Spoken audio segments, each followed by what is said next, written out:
Going to look at the running back position now. We're going to go with Tank Bigsby.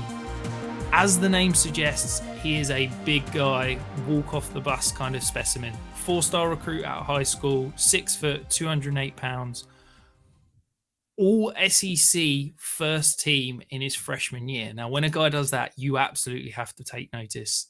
Kevin, are you a Bigsby believer, or do you think there's some big holes in the game?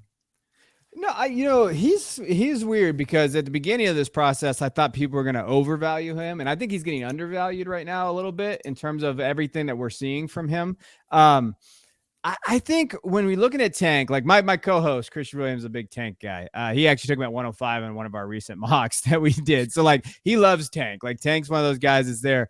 I think that he's not going to probably have elite testing numbers. So when you're looking at him, like based on our profiles right now that we have on our Patreon, we put him at 4.48, but that's kind of the high side for his 40. That's kind of recorded before. So I don't know necessarily what's going to hit that, but if he hits in that 4.48 range, then I'm going to be all aboard. Cause I think that's the question is for his testing there. But he played in a pretty bad offensive line the last 3 years. Overall though, he broke out as a freshman, 800 yards, those 5 touchdowns. His sophomore year, not a very good offense, 1,000 yards last year. Again, coach got fired after the middle of the year, 970 yards still. Didn't see the usage that he saw the year before. He's actually probably more efficient last year than he was his sophomore year.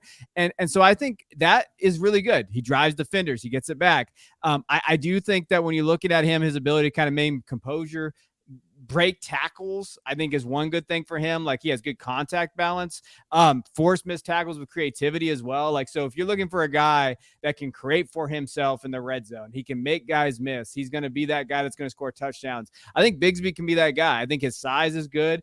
He might get up to the 215 mark by the time the combine rolls around. He's at 208 listed, but usually these guys go and they eat like me, and then they get up to like 215, 220 by the time they get there. So if they do that, I think he's got a good enough lateral agility to break to the outside. Like he does a lot of good things that you like. Like he's a very solid running back. Like, and I don't think of all the prospects, he doesn't have that many question marks. Like long speed would be the big one.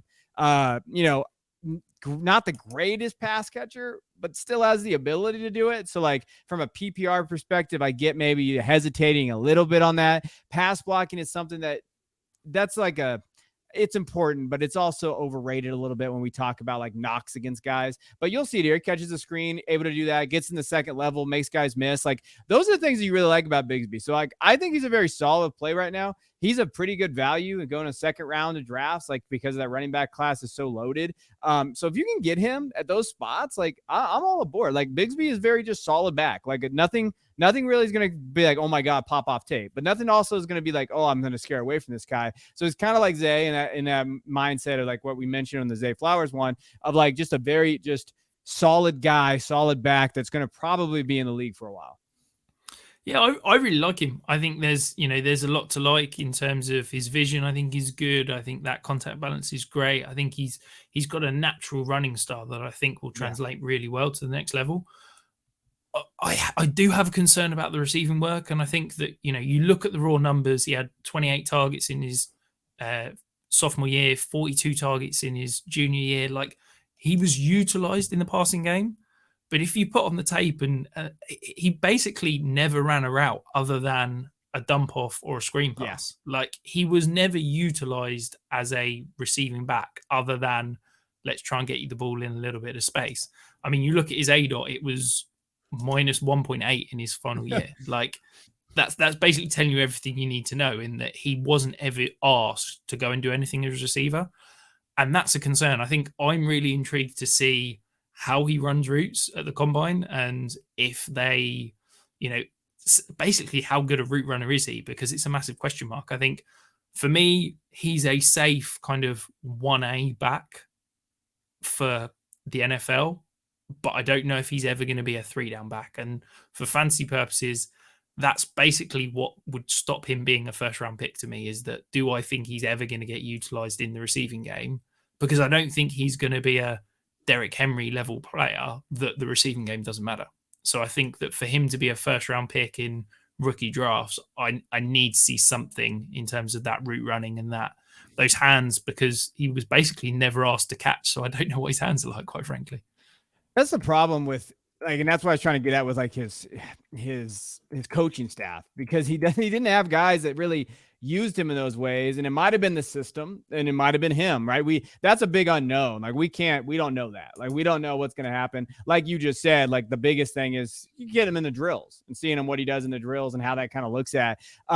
Overall too, like draft capital wise, he's in between right now, 4th and 3rd. Like, so obviously the combine's huge for him, because I think that's going to either put him in that mark where he's going to get drafted there. But again, we've seen him in different marks, like with where Tank is going.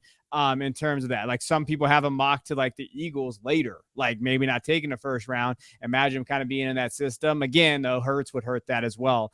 But we have him comped, and it's funny that you mentioned like, where do you when you're looking at him, is he a 3-down guy? Does his pass catching? We have him comped to Josh Jacobs in terms of like what he could be, like a ceiling wise. Yeah, and I think it's fair, because you're talking about a runner. I think they have very similar run styles. Like when you're watching both of these guys play, like their ability to play the game and run and contact balance and between the tackles and all that, they really closely align in terms of, and that's what I think comps are for. So I don't know.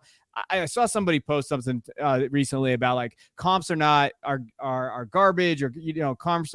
I don't think that's true. I think comps can be. I'm really bad at comps, but I think overall, like comps could be one of those things where you use and you're like, all right, what is his projected like? All right, ceiling. What does that look like? So that's what we try to do with the guide. Is like, all right, if he hits all those numbers and he gets that 3rd round draft capital and he kind of hits that testing measures that you like to see, he could be Josh Jacobs and no pass catching. And then you're like, okay, well, Josh Jacobs won some leagues last year. Maybe he's a little bit below that next tier of Josh Jacobs. Maybe he's like, that running back to Josh Jacobs that he was early in the career, but that'd be okay for Bigsby because of where his value's at right now. So that's kind of how I would project it to, but you're right. Like, I don't know necessarily if he's ready to be a 3-down guy. But again, that's where the combine's going to come into play.